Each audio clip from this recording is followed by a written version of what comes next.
안녕하세요. 경제학장 박사입니다. 여러분 혹시 세상에서 가장 성공적인, 어쩌면 가장 아름다운 거짓말이 뭔지 아세요? 오늘은 바로 그 거대한 경제학 퍼즐 다이아몬드에 얽힌 아주 흥미로운 비밀을 게임 이론으로 한번 파헤쳐 보겠습니다. 자, 이 질문 아마 한 번쯤은 다들 들어보셨을 거예요. 우리 생명에 없이면 안 되는 물은 왜 이렇게 쌀까요? 거의 뭐 공짜나 다름없죠. 그런데 사실 없어도 사는데 아무런 지장이 없는 이 반짝이는 돌멩이, 다이아몬드는 왜 이렇게 비쌀까요? 어떨 땐 뭐 집 한 채 값이랑 맞먹잖아요. 바로 이 아주 고전적인 질문 속에 오늘 이야기의 모든 해답이 숨어 있습니다. 경제학의 아버지라고 불리는 아담 스미스가 바로 이 현상을 보고 가치의 역설이라고 불렀습니다. 한번 보세요. 물처럼 생존에 꼭 필요한 것, 이걸 사용가치라고 하는데 이 사용가치는 정말 하늘을 찌르듯이 높죠. 그런데 정작 시장에서 이걸 다른 물건이랑 바꾸려고 하면, 즉 교환 가치는 거의 제로에 가깝습니다. 반면에 다이아몬드는 어때요? 사용가치? 글쎄요. 없어도 사는데 아무 문제 없잖아요. 근데 교환 가치는 정말 어마어마하죠. 바로 이 불일치, 이 지점에서 아주 재미있는 게임이 시작되는 겁니다. 자, 그럼 보통 이렇게들 생각하시죠. 에이, 다이아몬드는 그냥 엄청 희귀하니까 비싼 거 아니에요? 네, 물론 맞는 말입니다. 희소성 중요하죠. 하지만 그건 이야기의 딱 절반짜리 정답이에요. 나머지 절반에 숨겨진 진실이 훨씬 더 치밀하고 솔직히 훨씬 더 재밌습니다. 그 나머지 절반의 진실, 그 해답의 열쇠는 바로 이 이름으로 모아집니다. 드비어스. 남아프리카 공화국에서 시작된 이 회사가요, 지난 100년 동안 다이아몬드라는 거대한 게임의 규칙을 만들고 시장 전체를 자기 손안에 쥐고 흔들었던 바로 그 설계자였습니다. 드비어스는요, 시장에서 다른 회사들이랑 아웅다웅 경쟁하는 대신에 그냥 시장을 통째로 삼켜버리기로 결심합니다. 어떻게? 바로 카르텔을 통해서 말이죠. 이게 뭐냐면 전 세계 모든 다이아몬드 생산자들이 딱 한 곳에 바로 드비어스와 만든 중앙 판매기구 CSO를 통해서만 다이아몬드를 팔 수 있게 만든 거예요. 이게 무슨 뜻이겠어요? 사실상 전 세계 다이아몬드를 파는 가게가 딱 하나, 드비어스 하나만 남게 된 거죠. 이들의 전략은요, 진짜 천재적이라고 할 만큼 기가 막히게 간단했습니다. 자, 보세요. 1단계, 세상에 나오는 다이아몬드 원석은 그냥 싹 다 사들입니다. 2단계, 그걸 런던에 있는 자기들 창고에 산더미처럼 쌓아두는 거죠. 그리고 가장 중요한 3단계, 마치 거대한 댐의 수문을 아주 조금씩만 열듯이 시장에 풀리는 다이아몬드의 양을 정밀하게 조절합니다. 그럼 결과가 어떻게 될까요? 네, 맞습니다. 가격은 절대 떨어지지 않고 계속해서 오르기만 하는 거죠. 완벽한 통제입니다. 자, 여기까지 들으면 와, 대단하다 싶죠?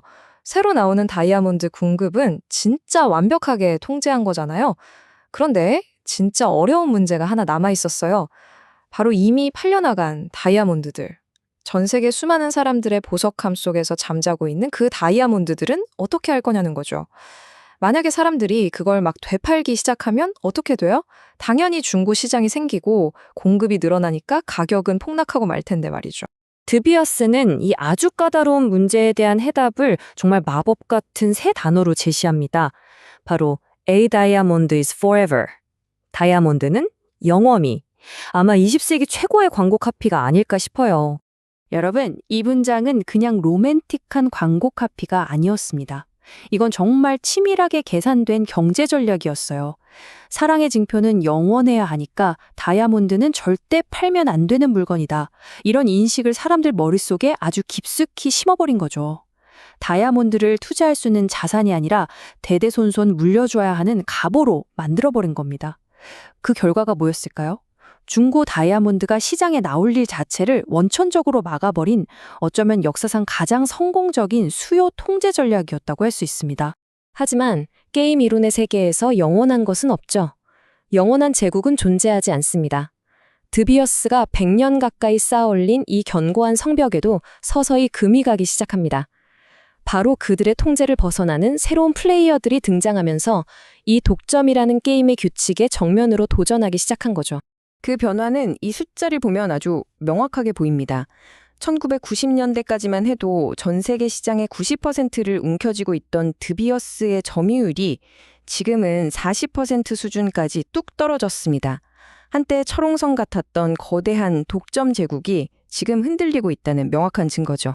그리고 어쩌면 가장 강력한 도전자는 바로 기술의 발전이었습니다. 실험실에서 만들어내는 다이아몬드, 이른바 랩 그로운 다이아몬드가 시장에 등장한 거예요. 이게 정말 무서운 게 뭐냐면요. 물리적으로나 화학적으로, 심지어 빛을 반사하는 광학적 특성까지 천연 다이아몬드랑 100% 완벽하게 똑같다는 겁니다. 유일한 차이? 땅속 깊은 곳이 아니라 실험실에서 태어났다는 것. 그거 하나뿐이에요. 그러니까 듀비어스의 통제를 따르지 않는 러시아 같은 새로운 경쟁 국가들이 나타나고 거기에 더해서 희소성이라는 다이아몬드의 본질적인 가치 자체를 뿌리부터 흔들어버리는 이 합성 다이아몬드 기술까지 등장하면서 지난 100년 동안 듀비어스가 만들어온 이 게임의 판 자체가 지금 완전히 뒤바뀌고 있는 겁니다. 자, 그럼 오늘 이야기의 핵심을 한번 정리해 볼까요? 첫째, 다이아몬드의 그 비싼 가격은 자연적인 희소성 때문이 아니라 한 기업이 무려 100년 동안 아주 치밀하게 설계하고 유지해온 거대한 게임의 결과물이었다는 것. 둘째, 드비어스는 공급은 CSO라는 강력한 수도꼭지로, 수요는 다이아몬드는 영원히라는 마법의 주문으로 완벽하게 통제했다는 것. 그리고 마지막으로, 하지만 그 어떤 강력한 카르텔도, 그 어떤 게임도 영원히 지속될 수는 없다는 사실입니다. 이제 이 보이지 않는 손이 아니라 보이지 않는 게임의 구조가 조금은 보이시나요? 그럼 마지막으로 여러분께 이 질문을 한번 던져보면서 마무리하겠습니다. 다이아몬드처럼 우리가 그냥 원래 비싼 거라고 당연하게 받아들였던 우리 주변의 수많은 것들 중에 사실은 자연적인 희소성 때문이 아니라 누군가가 아주 정교하게 설계한 게임의 규칙 때문에 비싼 것은 또 무엇이 있을까요? 한번 곰곰이 생각해 보시면 아마 세상을 보는 눈이 조금은 달라질지도 모릅니다.